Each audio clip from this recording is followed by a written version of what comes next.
ko, may takip. Yung scarf ko sa ilong ko.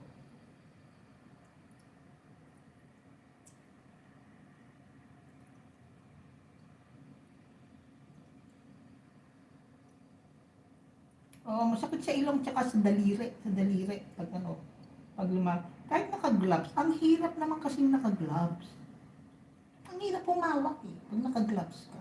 Kahit pa nagda-drive ako, itinatapat ko yung heater dun sa steering wheel para umikot ng konti. Saka ko siya hawakan. Naalis ko yung gloves. Ang hirap mag-gloves eh. Kaya karamihan ng mga gloves ko, nawawala isa. Kasi hinuhubad ko, tapos hindi ko napapansin. Dahil manhid na ako, nalalaglag yung isang gloves. Kaya karamihan ng gloves ko, puro kaliwa. Wala siyang kanan. Wala siyang kanan. Kaya since then, hindi na ako mabili ng mamahal gloves. May leather gloves pa ako. Dati wala yung isa.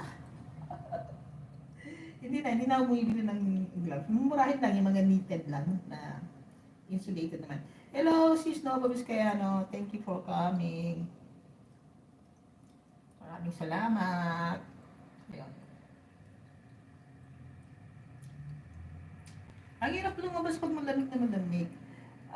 Lalo na siguro kung magko-commute ka, mahirap. But, I'll tell you a story. Unang dating ko rito ay summer. Dumating ako to July 8. Nasa peak ng summer. So, galing ka ng Pilipinas, pumunta ka sa malamig. Alam niyo ba, ako'y naka-jacket. Summer. Dito naman, hindi ka naman papansinin. Kaya nasuot mo, di ba? Kasi napaka-kulit ng mga tao rito eh. Summer, yung iba naka-shorts na. Pero ako giniginaw pa. Diba? Tapos, July and then August, September, nagsimula na siyang lumamig. Because nag-start na siyang fall. Ganyan-ganyan. First winter ko, wow. Ayun yung daw yung isa sa malamig. Pero hindi naman compared ngayon because of the global warming. Hindi siya ganun nakalamig.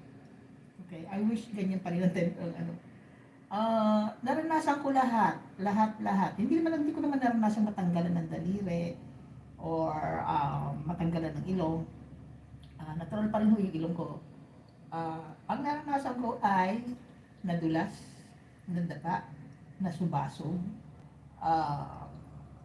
at nagkasakit po ako. Nilagnat ako, nagkatrangkaso yata ako. Kasi hindi ako sanay. Yun yung time na nag-aaral ako. Hindi pa ako nagda-drive. Yun yung time na umiyak ako kasi naiwan ako ng bus. Nagbabas ako kasi manggagaling ako ng New York University. Ang tapos ng klase ko 10 o'clock. Pagkagaling ko sa office, 7 o'clock klase ko nasa York. Magbabas pa rin ako muna sa bus stop. Maglalakad ako siguro mga 15 minutes para marating ko yung building ko.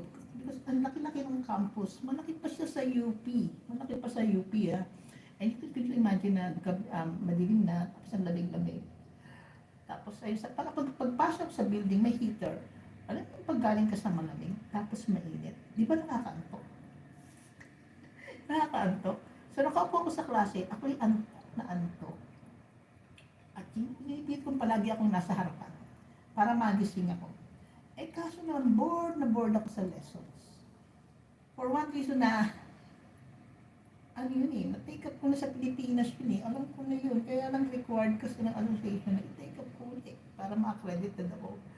Hindi ko alam ko na ito, ginagawa ko nga ito Kahit ano sinasabi niya talaga, hindi, ayaw. Minsan nga, kinukorek ko na siya Minsan kinukorek ko na yung instructor ko, which mabait naman, naging kaibigan ko after. So, yun na during the exam, may sakit ako. Hindi ko pinasa. Ikaw ba naman, meron kang almost 39 degrees yung lagnat mo, tapos nag-exam ka. Anyway, so yan yung lahat ng hindi magandang experience. Na-experience ko nung unang dating ko dito. And then, after a few years, nasanay na, na-acclimatize na ako. Kahit paano lamig niyan, meron akong panlaban dyan. Alam ko na kung anong klaseng damit ang susuotin ko pag lalabas ako. Alam ko na kung anong klaseng medyas. Okay? Kahit medyas, merong, medyas ang susuotin ko. Anong klaseng sapatos ang susuotin ko. Depende kung anong temperature. So, sanayan lang yan. Kailangan lang ma-adapt mo yung sarili mo.